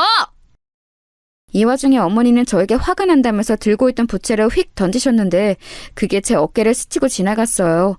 생각해보면 어머니의 이런 험하고 무식한 성질머리 그리고 좋지 않은 손버릇을 알았을 때 일찌감치 끝을 냈어야 했어요. 하지만 당시에 저는 결혼한 지 그리 오래 안 됐고 또 임신한 상태였으니 염두가 안 났어요. 그냥 이렇게 엄포를 두는 것 외에는 별수가 없었답니다. 지금 저한테 뭐 하시는 거예요, 어머니? 와, 당신 봤지? 당신 지금 눈으로 봤어, 안 봤어? 와, 어머니 지금 무슨 일을 저지르신 거예요? 남편은 제 옆에 서서 당황한 얼굴. 하지만 그 와중에 자기도 덥고 짜증이 났는지 신경이 곤두서서는 어느 쪽 편도 들지 못하고 있었어요. 전 그때 정말 뭔 정신으로 이런 말을 했는지 모르겠지만 용케도 말을 했답니다. 어머니, 저한테 당장 사과하세요. 이거 지금 던지신 거 맞죠? 저 지금 못 참겠는데 이렇게 놔두시면 저 그냥 넘어갈 수 없어요. 당장 사과하시라고요. 그러자 어머니는 움찔거리면서 입으로 뭐라 욕을 머금으시는 것 같더니 자기 아들을 쳐다보시더라고요. 뭔가 편이라도 들어달라는 의미였는지 뭔지는 모르겠지만 아무튼 아주 구질구질해 보였어요. 그러자 남편은 저보고 일 크게 만들지 말자는 어투로 말하는데 전 아주 초강수를 둬버렸답니다. 저도 바보는 아니었으니까요. 당신 이 상황 말리고 어물쩍 넘어갈 생각하지 마. 나 임신하고 뱃속에 우리 애기 있는 거 우습게 알고 저렇게 하시면 나도 대처를 할 수밖에 없어. 어머니한테 사과받을 거야. 만약 당신 여기서 나보고 참으라거나 하면 나는 당신이랑 안 살고 이혼할 거야. 알겠어? 무슨 말인지 알겠냐고. 이 말하면서 얼마나 이가 덜덜 떨리던지 얼마나 스트레스로 치아를 세게 깨물었으면 틈틈이 다 시리고 아파올 지경이었어요. 그저 본인 아들과 추억을 만들어 본답시고 그 상황에 며느리인 저를 시녀처럼 끌고 다니는 시어머니라니 정말 진저리가 처질 정도로 싫고 토할 것 같더라고요. 순간 마치 1시간 같은 한 몇 분의 시간이 흘러 어머니는 그 길로 곧장 짐을 가지고 집 밖으로 나가버리셨어요. 그러고 제가 아기를 낳고 몸조리할 때까지 우리 집은 물론이고 저한테도 연락 한마디를 안 하시더군요. 다시 제 앞에 나타나셨을 때에는 뱃속 아기 생각해서 참았다는 강아지 같은 소리를 하며 등장하셨답니다. 그리고 이때부터는 남편도 본격적으로 이상한 길로 흘러가기 시작했어요. 저는 아주 힘들게 아기를 낳았고 중간에 수술을 하면서 출혈도 심하고 아무튼 회복이 잘 안 되었어요. 병원에서도 꽤 위험한 상황이었다며 남편에게 말했고 남편도 알고는 있었어요. 그런데 이 인간은 대체 언제부터 저에게 그런 앙심을 품고 있었던 걸까요? 제가 자기 엄마랑 갈라서도 대치를 하고 본인한테 이혼이라는 단어를 언급했다는 걸 속에 계속 품고 있더라고요. 아기 낳고 나서 부부 사이가 더 좋아지고 더 하나가 되어야 하는데 남편은 자꾸 사사건건 자기 엄마를 언급하는 거예요. 우리 태영이 엄마가 보면 너무 좋아할 텐데 엄마 솔직히 너무 서운해하고 많이 힘들어하셔. 어떻게 아기가 태어났는데 한 번도 안 보여주냐고 말이야. 당신이 태양이 낳기 전에도 당신 몸보신 시켜준다고 곰탕도 끓이고 별거 다 하셨어. 그런데 당신이 싫어할 것 같으니까 연락도 못 해보신 거야. 아휴, 우리 엄마 진짜 너무 짠해. 당시에는 저도 아기를 낳고 몸과 마음이 모두 너무 약해져 있었고 제 몸도 아픈데 육아도 버겁다 보니 누구건 힘이 필요하긴 했어요. 그리고 어머니랑 그렇게 단절된 일에 제 마음도 완전히 편한 건 아니었거든요. 그러니 어쩔 수 없이 남편의 뜻을 받아들여 어머니를 겨우 보게 된 거였답니다. 어머니는 아주 찬양덕스럽게 세상 인자한 할머니 같은 표정을 지으면서 우리 앞에 모습을 드러내셨어요. 아마 본인 아들 앞이니 그때는 말을 가려 했던 것 같아요. 아휴, 내가 드디어 우리 귀한 손주를 안아보네. 너도 잘 있었냐? 애기 낳고 어째 얼굴이 더 좋아진 것 같다. 이제 지난 일은 다 잊고 잘 지내보자. 한 식구가 된다는 게 쉬운 일이 아니야, 응? 그렇게 말씀을 하시면서 우리 집에 몇 번 드나드시더니 우는 아기를 본인이 좀 달래주고 챙겼다며 되게 생색을 내시는 거예요. 앞만 봐도 태양이는 우리 명준이를 쏙 닮았어. 아, 그래, 태양아, 할미야, 할미. 아, 세상 천지의 할머니라고는 나 하나밖에 없어. 저쪽 할아버지 할미, 그리고 이쪽 할아버지도 다 멀리 갖고 없지 뭐. 태양아, 엄마도 엄마지만 할미가 너 이렇게 먹이고 안아준 거 잊으면 안 된다. 알겠지? 그러면서 간간히 말씀을 좀 얄밉게 하시는데 당장 제가 잠을 하루에 2시간도 못 자고 훗배앓이 하느라 죽을 듯 아팠어요. 그러니 참고 어머니가 우리 집에 드나지셔도 조금은 참게 되었답니다. 그런데 얼마 지나지 않아 어머니는 아주 청천벽력 같은 소리를 하시는 거예요. 남편까지 그 사실에 동의를 하고 나대더군요. 있잖아, 우리 엄마 곧 집 정리하셔야 하는데 저쪽 작은 방 엄마 방으로 드리는 거 어때? 엄마랑 같이 사는 거 당신도 한번 긍정적으로 생각해봐. 뭐? 어머니랑 우리랑 같이 살자는 거야? 아니, 그런 얘기를 왜 갑자기 이렇게 의논을 해? 가끔 와주시는 거야 어쩔 수 없지만 왜 합가를 해서 살 생각을 하냐고. 나는 싫어. 저는 완전 대초까지 잘라서 거절했지만 남편은 이상하게 의견을 팽팽하게 내놓고 맞서더군요. 엄마랑 같이 살면 한 집이라도 돈 나가는 거 묵혀뒀다가 다른 데 투자할 수 있잖아. 엄마가 내 명의로 사다 둔 빌라도 지금 재개발 들어가서 상황이 괜찮아. 근데 당장 목돈도 필요하고 나중에 다 우리 줄 명분으로 엄마가 저렇게 힘들게 집 정리해서 돈 만들어주는 거야. 그럼 우리가 엄마 모셔야 하는 거 아니야? 저는 그런 거 하나도 필요치 않은데 남편은 꼭 있어야 한다면서 어머니가 증여해 주실 재산 생각하면 합가가 답이라면서 저를 설득시키는 거예요. 급기야는 어머니까지 나서서 이걸 노골적으로 드러냈었고 자꾸 아들네 부부랑 본인이 왜 같이 살아야 하는지 어필을 하시는 거예요. 저는 절대로 싫었지만 이때 하필 아주 큰일이 생기는 바람에 어영부영 합치게 되었어요. 제가 갑상선 쪽이 안 좋아서 쭉 고생을 했는데 그 사이에 아기를 온전히 케어할 수 없었거든요. 누구건 가족이 있어서 같이 아기를 봐주면 다행이었는데 그 역할을 우리 집에서 해줄 수 있는 건 어머니밖에 없었어요.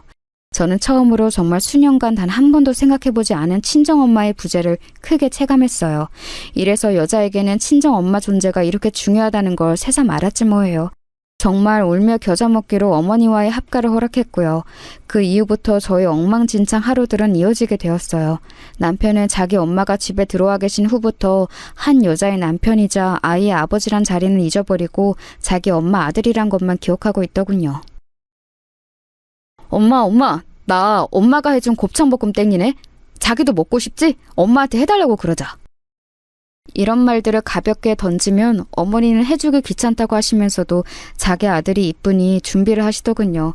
문제는 그런 준비들을 다 저에게 시키는 거예요.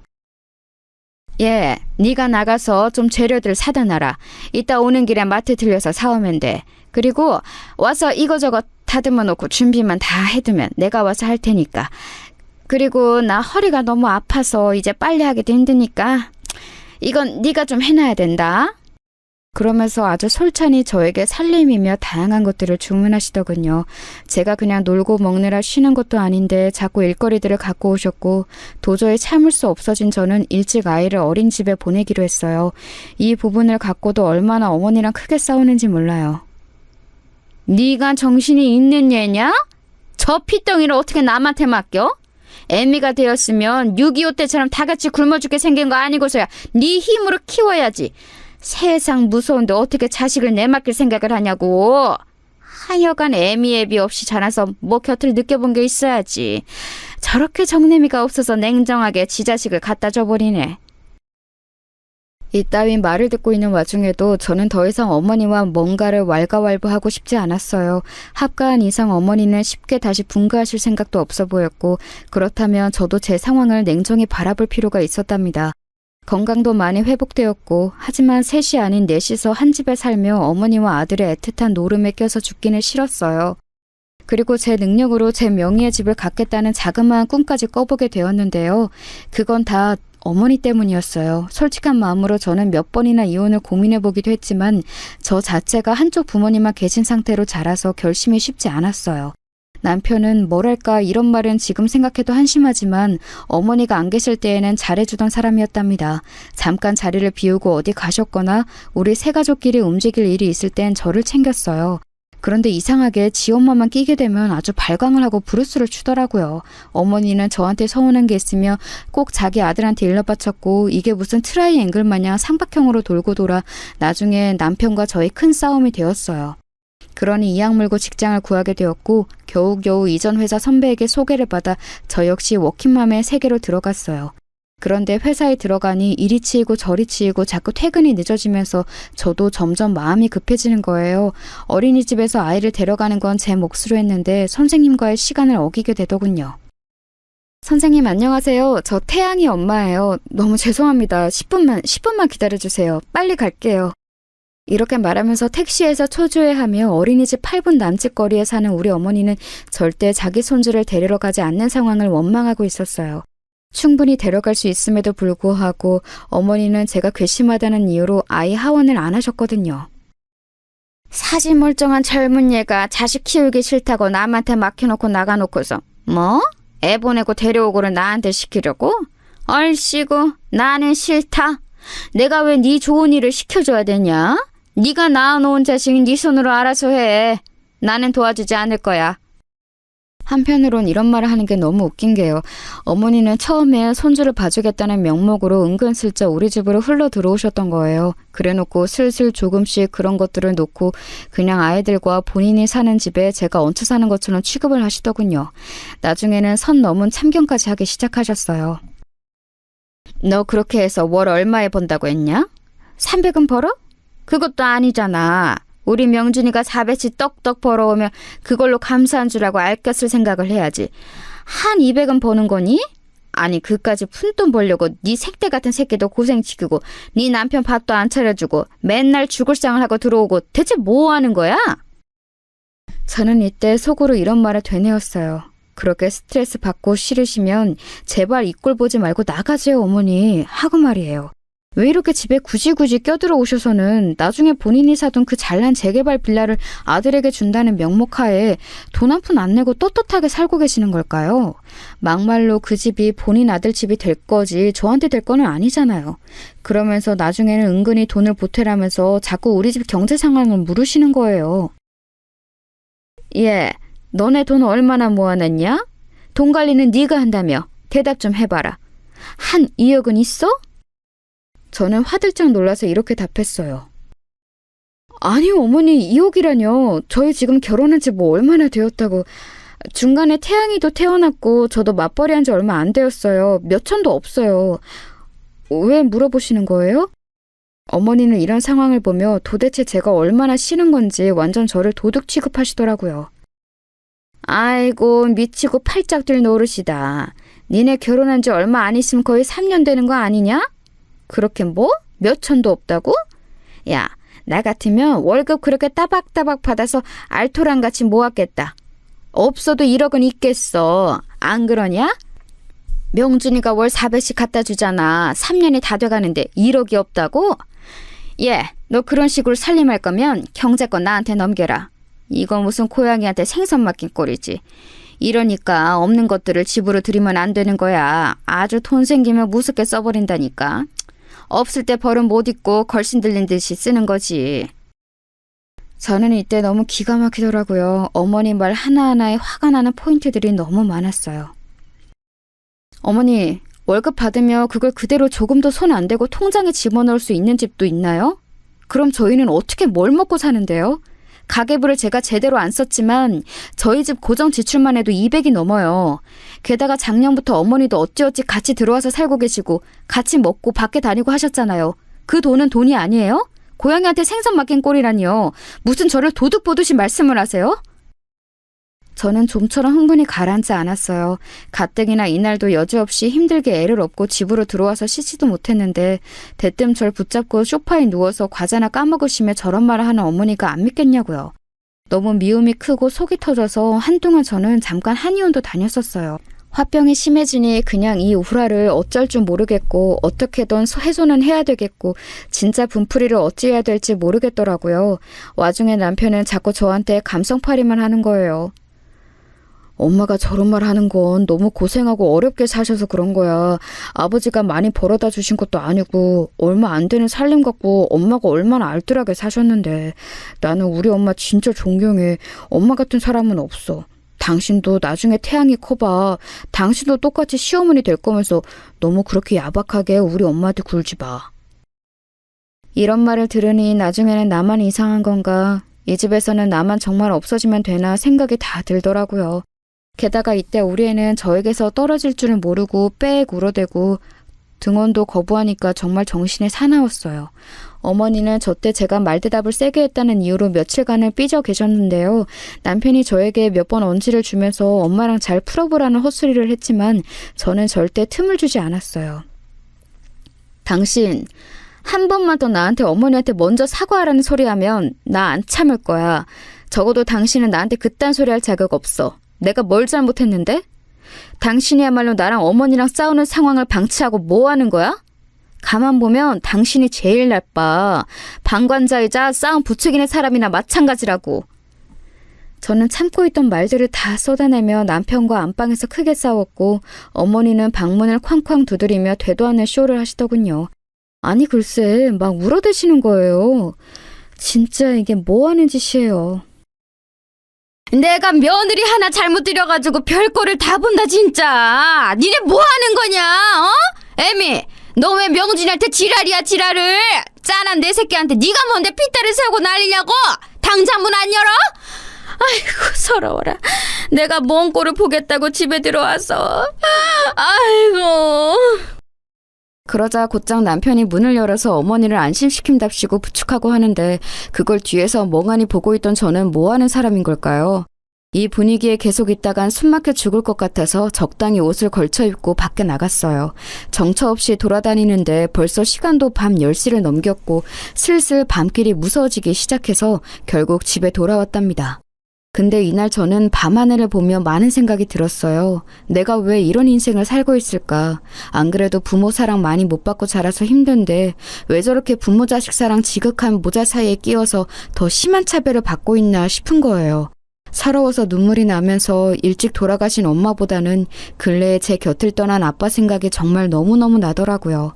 아빠는 그렇게 내가 행복하길 바라셨고 온갖 격려의 말들을 해주고 가셨는데 말이에요. 평소에도 떳떳하고 성실하게 살아오셨고 남자 몸으로 홀로 딸 하나를 키우며 많은 것들을 감당하셨던 우리 아빠가 살아계셔서 저의 이런 모습을 봤다면 뭐라고 하셨을까요? 왜 나한테는 대신 나서서 싸워주는 어른이 없는 건지, 그런 역할이 꼭 필요한 건 아니지만 저 거지 같은 집안을 보니 너무 간절해지더라고요. 이때 저에게 애절한 생각이 밀려오며 별 한 가지 내몰려졌던 건 어쩌면 차후의 일을 대비하기 위한 생존 본능과도 같은 것이었을까요? 저 일이 믿고 며칠 되지 않아 정말 본격적으로 큰 사건이 이 집에서 일어나게 되었거든요. 앞서 제가 겪었던 일들은 어쩌면 이 일이 터지기 위해 차곡차곡 자리를 만들었던 게 아닐까 싶어요. 이날로 돌아가서 상황을 보자면 저는 어머니와도 남편과도 냉전 중인 상태로 출근 준비를 하고 있었어요. 집안 분위기도 먹같고 게다가 애도 어린이집에서 감기를 옮아와서 컨디션이 나쁜 상태였답니다. 결국 어린이집에 보낼 수 없는 상태가 되어 제 입으로 어머니한테 말하기도 싫고 남편에게 억지로 SOS를 요청했어요. 태양이 아프니까 당신이 어머니한테 태양이 좀 봐달라고 해. 나 도저히 회사에 휴가 낼 수 없어. 저번에도 내가 무리해서 냈고 요 근래 계속 반차며 다 써서 못 쓸 것 같아. 내가 말하기는 싫어. 어머니랑 또 싸워야 하니까. 당신이 알아서 해. 제 말에 남편은 뭐 얼마나 저한테 그리 대단한 혐오스러운 일을 당했다고 아주 경멸하는 눈으로 쳐다보는 거예요. 뻔한 거 아니겠어요? 자기 엄마랑 사이 나쁜 와이프가 애를 자기 엄마한테 맡긴다고 하니까 열이 받는 거죠. 본인도 제 맞벌이를 찬성하고 같이 돈 벌었으면 좋겠다고 했던 주제에 제가 뭐 슈퍼우먼이라도 되는 줄 알았나 봐요. 뭘 그런 눈으로 봐? 그럼 나 돈 벌지 마? 당신 월급으로는 이 집 대출 빡빡하다며. 어머니가 당신 재개발 빌라에 쏟아놓은 돈만으로도 죄송해서 어머니한테 손 못 벌린다며. 그럼 나를 일터에 내보내놓고 애 케어하는 것까지 다 뒤처리시킬 생각이었어? 당신 진짜 너무 날로 먹으려고 든다. 됐고, 당신이 말할 생각 없으면 내가 얘기한다? 아니면 나 회사 관둬? 이 말에 완전히 뿔이 나버린 남편은 씩씩거리더니 그 길로 곧장 자기 엄마한테 가서 얘기를 하더라고요. 뭐라 말하는 소리가 들리고 승질을 있는 대로 내면서 한숨을 퍽퍽 쉬어대는 소리도 들렸어요.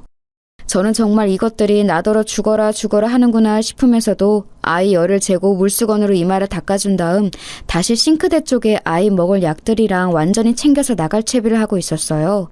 전날 애 열나는 거 불침번 서며 지켜보느라 잠은 물론이고 아침 차려 먹기도 다 귀찮고 짜증이 나서 아무것도 손대기 싫더라고요. 그런데 어머니는 이 상황에서 제가 그렇게 죽일 땐 미우셨나 봐요. 전날 애가 그렇게 기절할 때 울어대고 열로 경기를 해서 응급실까지 한 번 다녀온 걸 알면서 그 다음날 아픈 손주를 자기한테 맡긴 것도 화가 나셨고요. 그리고 며느리가 어찌 되었건 죽이 되건 밥이 되던 간에 아침이 되었으면 식구들 밥상을 차려야 하는 게 아닌가 하고 아주 어이가 없으셨던 거지요. 어머니 본인과 아들뿐 아니라 며느리 당사자인 저도 뭐 하나 입에 못 대고 출근한다는 건 관심도 없으셨어요. 그래서인지 옷을 차려입고 현관에서 신발을 챙기던 저를 불러 세우시더군요. 저는 이 순간을 다시 떠올리기만 해도 입에서 욕지기가 나올 정도예요. 왜 부르세요, 어머니? 저 빨리 나가봐야 해요. 태양의 열 이제 떨어뜨렸고 좌우지간 저 많이 늦었어요. 나중에 얘기하세요. 그런 저를 어머니는 노려보면서 대뜸 거기 있어보라고 소리를 지르시는 거예요. 야, 어른이 말하는 거 안 들리냐? 거기 있어 보라잖아, 어? 너 말이야, 지금 집거리 이게 말이 된다고 생각해? 그놈의 회사 때려쳐. 이따위로 할 거면 네 남편이 갖다주는 돈만 갖고 살아. 이게 아주 시애미를 지 잡종으로 하나. 아주 버릇을 고쳐놔야 돼 이건. 여기에서 저는 온몸에서 피가 빠져나가는 듯한 피로감을 느끼며 눈을 질끈 감게 되었어요. 아, 어머니 진짜 왜 이러세요 정말. 저 출근해야 된다고요. 아, 당신이 좀 나와봐. 그러자 어머니는 제가 자기 앞에서 자기 아들을 이렇게 부른 것이 자극된 건지 막 길길이 날뛰시더라고요. 누구 아들을 어디 개 부르듯이 막 불러대 이게? 너 미쳤냐? 너 지금 집꼴을 봐라. 이게 사람 사는 집이냐? 아니 이 집에 먹고 사는 식구가 몇인데 그냥 맨몸으로 쏠랑 나가버릴 생각을 하냐? 밥도 안 차리고 어머니 나와보세요 이런 말도 안 하고 내내 입 삐죽거리면서 온 죽을상을 하고 탕탕거리고 돌아다니고 이게 사람이 할 짓이야? 너 그럴 거면 회사 때려치라고. 네 새끼 네 CM이 네 신랑 밥도 안 해먹이고 도망가는 짓거리 할 거면 회사 때려쳐. 당시 저는 정말 빈혈이 훅 느껴지면서 어지러움을 체감했고 먹은 것도 없는 속에서 구역질이 올라오는 걸 느꼈어요. 아무래도 어머니에 대해 반응하는 스트레스가 너무 많이 쌓여 있는 데다가 정말 마주하기 싫을 정도로 제 몸이 거부하고 있었던 것 같아요. 저도 이때 눈이 완전히 돌아서는 똑같이 소리를 질러버렸고 그 일은 일어나게 된 거예요. 진짜 바쁜 사람 왜 붙잡나 했더니 밥이요? 밥이 문제예요 지금? 어머니 저 지금 출근 시간이 몇 시인지는 아세요? 저 태양이 아파서 어쩌냐부터 아무것도 못 먹고 이 상태예요. 제가 무슨 어머니 손주 돌봐주고 아들이랑 같이 돈 벌어주고 밥 태다 바치는 기계예요? 드시고 싶으시면 어머니가 차려 드시면 되잖아요. 어떻게 제가 뭘 움직이지 않으면 아무것도 안 하려고 드세요? 좀 제발 좀 신경 좀 끄세요 저한테. 다 꼴보기 싫으시면 어머니가 나가시던지요. 이 말에 남편은 제 이름 세 글자를 눈안에 빠져나올 정도로 크게 불렀고요. 그와 동시에 저는 현관구석 한쪽으로 밀쳐지며 눈앞에 별을 반짝하고 느끼게 되었어요. 정신을 차려보니 이마 쪽이 말도 안 되게 얼얼하고 당기는 느낌이 들면서 뜨끈한 게 주변에 엉겨있더라고요. 그리고 이전부터 어지러웠던 머리는 사정없이 누군가가 때리는 듯한 두통이 느껴졌고요. 아파. 뭐야? 그러는 제 앞에는 닥치라며 저를 밀쳐낸 어머니가 씩씩거리면서 저를 봄과 동시에 눈이 커져서는 순간적으로 어리나간 게 보였어요. 통증이 느껴지는 곳에 저는 손을 댔고 대자마자 물컹한 뭔가가 손에 묻어나는 것을 보고 급작스러운 두려움이 몰려왔어요. 주변에 거울이 없었기에 주저앉은 상태로 핸드백에 휴대폰을 쓱 꺼내어 까만 화면으로 얼굴을 봤는데 이마에서는 뻘건 액체가 지저분하게 엉켜 맺혀 있었어요. 웬일이야. 미쳤다. 이게 뭐야? 저는 이렇게 말을 짧게 뱉은 뒤 움직이지를 못했고 그제서야 남편은 저에게 괜찮냐며 말을 막 더듬기 시작했어요. 당신 일어나봐. 괜찮아? 저는 한참을 고개를 숙이고 들지는 못했고 이마 찢긴 부분이 너무 아파서 바로 뭔가 반응을 할 수 없었어요. 그런 저를 일어나 밖으로 걸어나가게 하여 119에 신고하게 했던 것은 염치도 없고 짐승만도 못한 어머니의 말 그 한마디였습니다. 얼굴 좀 봐봐라. 제대로 보여줘봐. 아니 뭐 그거 좀 민 거 가지고 호들갑을 떠냐? 별로 안 다쳤을 거야. 어디 보여줘 보라고. 이 말에 저는 가까스로 일어나 밖으로 나갔고 그렇게 먼 정신으로 응급실까지 갔는지 모른 상태로 운방되어 갔어요. 애는 아프니 누군가는 집에 있어야 했고 어머니가 택시를 타고 뒤늦게 따라왔더군요. 생각해보면 이때 어머니는 집에 있고 차라리 남편이 왔어야 했을 텐데 제가 볼 땐 어머니도 심한 불안감을 느꼈던 것 같아요. 늦지막히 정신을 차려보니 제가 이송되어 온 병원은 안면이 있는 곳이었고 그다지 방문할 일이 없긴 했지만 그나마 마음이 놓이더군요. 역시 아플 때 아는 병원이 있으면 조금은 안심이 되는 것 같아요. 그리하여 급하게 치료를 받고 상황이 진행되었고 정말 다행히게도 아주 극심하게 안 좋은 상황은 아니었던 것 같아요. 그런데 이때 어머니가 여전히 제 옆에서 가족이랍시고 왔다고 자꾸 저에게 뭔가를 어필하려는 게 불편하더라고요. 너 괜찮다더라. 별거 아니래. 이게 다 네가 고집 부려서야. 아니 글쎄 말하다가 슬쩍 화가 나서 아니 네가 하도 열받게 하니까 사람을 말이 안 통하니까 말 좀 들으라고 살짝 밀었을 뿐인데 네가 오도방정을 떨면서 자빠진 거 아니냐. 그러니 그런 궁상이 된 거지. 그러게 왜 고집을 부리고 지랄이야 지랄이. 하여간 이게 뭔 극성이냐. 너 때문에 지금 명준이도 회사 못 가고 태양이 보고 있단다. 이제 좀 안심하라고 전화나 해줘라. 어머니의 이 말은 끝까지 자기가 잘못이 아니라는 걸 증명하고 싶어 하시는 것 같았어요. 저는 그만 말하고 밖으로 나가시라 하니 어머니는 지지 않고 어떻게든 자기 탓이 아닌 걸 확인하려고 막 떼를 쓰시는 거예요. 정말 곧 죽어도 자기 잘못이 아니란 얘기를 들어야 나갈 기세였고 누워있는 상태로 뭔가 더 할 수 있는 것도 없는 저는 정말 죽을 맛이었어요. 헌데 그 와중에 이 상황에 있어서 저에게 반드시 필요했던 사람이 이 자리에 나타나게 되었어요. 원래대로라면 그 대상은 남편이라는 역할이 해야 했겠지만 이제 저에겐 원흉 그 이상도 그 이하도 아닌 존재고요. 저를 이 미칠 것 같은 상황에서 건져내주신 건 여기 병원장님이셨어요. 얼핏 보면 한낱 일반인인 제가 응급실로 실려와서 이런 시고창 속의 골치를 앓고 있는데 병원장님이 무슨 상관이라서 구세주라고 하는지 이해가 안 가시죠? 하지만 글쎄요, 제 이마는 큰 상처를 입고 회복 중이고 안 겪었으면 좋을 사고이긴 하지만요. 그날 그 일이 있고 그때 그렇게 맞물려서 만나게 된 대상이 이 병원장님이 아니었다면 저는 지금에 이르는 결과를 손에 얻을 수 없었을 거예요. 당시 제가 실려온 곳의 병원장님은 이제서 말을 하는 거지만 돌아가신 저희 아빠와 친분이 있는 분이었어요. 친분이랄까, 이 병원장님 말씀으론 우리 아빠한테 대단한 신세를 졌다고 말하셨는데요. 저도 정확한 상황은 모르지만 아빠에게 큰 은혜를 입었다고 하시더라고요. 제가 처음 개원을 할 때 어르신께 많은 조언을 구했고 도움을 받았었죠. 초반에 사기에 휘말릴 뻔했는데 용케도 그걸 중간에서 해결을 해주신 덕분에 무사히 개원도 하고 지금에 이르게 된 거예요. 아마도 저의 친정아빠와 연결된 고리가 있으셨던 것 같고 중간에서 아빠가 해결해 주신 문제가 있었던 것 같아요. 그래서 아빠가 돌아가시기 전에 몇 번 여기서 치료를 받으셨던 적도 있었거든요. 근데 제 개인적인 일로 드나들어 본 적은 한 번도 없었어요. 여하튼 이런 상황이 되어 병원장님은 제 편의를 봐주시겠다고 오셨는데 어찌되었건 뭐 때문에 이런 사태에 이르게 되었는지 아셔야 하잖아요. 저는 어머니를 나가시게 한 다음 상황을 얘기하려는데 어머니는 끝끝내 나가시질 않는 거예요. 병원장님과 제 관계에 대해 옆에서 대충 감을 잡으시는 것 같더니 점점 표정이 변해서는 뭔가 믿을 수 없다는 얼굴로 저를 여전히 노려보시더군요. 결국 이도저도 다 짜증이 나버린 저는 옆에 어머니가 있던 말던 상황을 말했어요. 보시는 대로 이거 어머니가 저 밀쳐서 이렇게 된 거예요. 전날 아픈 애기 돌보느라 잠도 못 자고 아침도 못 먹고 맡기고 출근하려는데 그것부터 불만이 많으셨고요. 저한테 소리소리 지르시다가 밀치셨고 이마는 이 모양이 되었어요.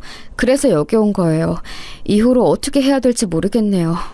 그 말에 병원장님은 자동으로 고개가 돌아가 어머니 얼굴을 빤히 보셨고 어머니는 살겠다고 막 자기 입장을 변호를 하는데 이런 얘기를 제 3자가 들었을 때 그렇게 쉽게 넘어갈 얘기는 아니잖아요. 병원장님은 계속해서 제 상황을 거듭 확인하셨고 어머니 얘기는 그다지 듣지 않으셨어요. 돌아가는 흐름을 보니 어머니도 뭔가 이상하다고 여겼던 모양이에요. 바짝 제 앞에서 몸을 숙여 완전히 예의를 차려 귀 기울여 얘기를 듣는 병원장님을 보고 그리고 계속해서 저의 친정아빠를 언급하는 걸 보면 그 속에서 뭔가를 느낄 법하죠. 심각한데요. 그냥 넘길 수 없는 일인 것 같아요. 그냥 다치고 치료를 하고 해서 넘어가긴 힘들겠네요. 이런 흐름 중 저는 제 입으로도 이런 말을 하게 될 줄은 몰랐지만 결국 뵙게 되었어요. 그 말에 어머니는 눈이 튀어나올 듯 기겁을 하셨고요. 신고하고 싶은데요. 도와주세요. 저 혼자서 하기는 힘들 것 같아요. 제 말에 병원장님도 크게 다른 생각은 없으셨는지 동의하시는 투였고 어머니는 거품 물고 아주 발악을 하시더라고요. 뭔 소리냐고 이걸 그렇게 다룰 일이냐면서 말이죠. 하지만 지저분한 모든 떼쓰기는 다 집어치우고 결론부터 말하자면 저는 병원장님의 도움을 받아 신고부터 시작하여 더 나아가 쉽게 진행되지 않았던 이혼까지 그리고 보상까지 다 이뤄나가게 되었어요. 본래 저는 신고까지는 생각을 굽힐 수 없었기에 이 정도로 하고 남편과의 관계를 지켜볼 예정이었는데요. 남편이 하는 짓거리를 보니까 이거 안 되겠더라고요. 무슨 수를 써서라도 이혼을 해야겠어요. 아니 저기요, 우리 엄마가 잘못한 거 아니에요. 저 사람도 우리 엄마를 밀었어요. 둘이 쌍방이에요, 쌍방. 그냥 말싸움 있잖아요. 별거 아니에요. 당신은 집안일을 왜 이렇게 크게 만들어? 야, 진짜 이 미친 인간이 말이에요. 어디서 은근슬쩍 지 엄마 죄를 덮으려고 저도 쳤다는 식으로 거짓말을 하더라고요. 괘씸죄, 능멸죄까지 얹어서 제대로 심판을 해주고 싶더군요. 그리하여 저는 이혼까지 넘어가게 되었고 여기서도 저 즐기고 즐긴 모자는 저를 안 놔주려고 미친 발악을 해댔었어요. 그런데 여기까지 오고 보니 저도 오기가 생기고 그간의 서름들이 다 밀려오면서 그전엔 어땠을지 몰라도 앞으로는 이런 생활, 이 인간들과 섞여 사는 삶은 살기 싫더라고요. 이처럼 중간에 제 3자인 병원장님이 개입하여 객관적으로 판단해 주신 덕에 저는 겨우겨우 그 집안에서 탈출해 나올 수 있었어요. 제 아이와 함께 말이에요. 이혼을 쉽게 안 해주겠다고 버티고 저에게 따로 설득을 하려는 남편에게 어머니를 들어 저는 더 크게 엄포를 놓았어요. 여기서 이혼 안 해주면 나 이 일 공론화 시킬 거야. 세상 천지에 어떤 시어머니가 자기 아들 밥 안 해줬다고 밤새 자기 손주들보다 지친 며느리를 그 모양으로 만들어 놓냐? 당신 회사에 흘리고 동네에 소문내고 그깟 벌금 얼마 물고 다 불어버리는 수가 있어. 나 아직도 분이 안 풀려. 보상해준다고 얼마 받긴 했지만 성이 안 풀린다고. 그 돈 갖고 뭐 다 덮고 잘 살 수 있을 줄 알았어? 진짜 웃기지도 않네. 좋은 말 할 때 이혼해주는 게 좋을 거야. 소송까지 가고 지저분하게 굴면 나도 어머니에 대한 거 하나하나 다 풀어버릴 거야.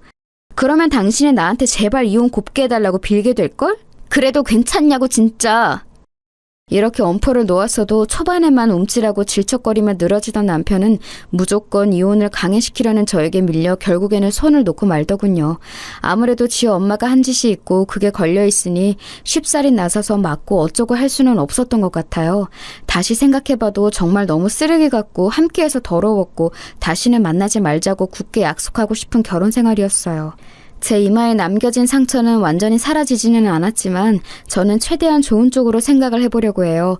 그나마 정말 이 무시무시한 경험 때문에 비로소 그 환경에서 나올 수 있었다고 말이에요.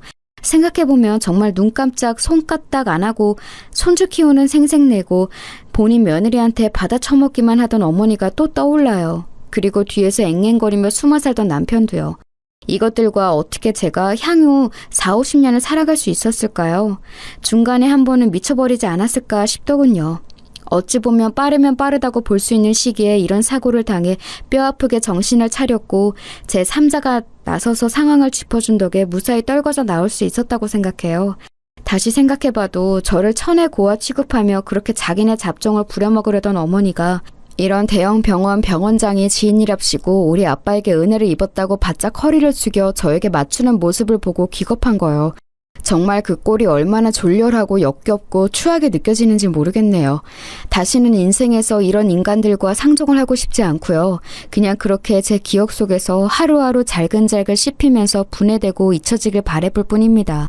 이제는 정말 저를 진정으로 사랑하고 걱정해 주셨던 친정아빠를 떠올리며 제 아이와 아주 천천히 행복해지고 싶어요. 응원해 주시면 감사하겠습니다.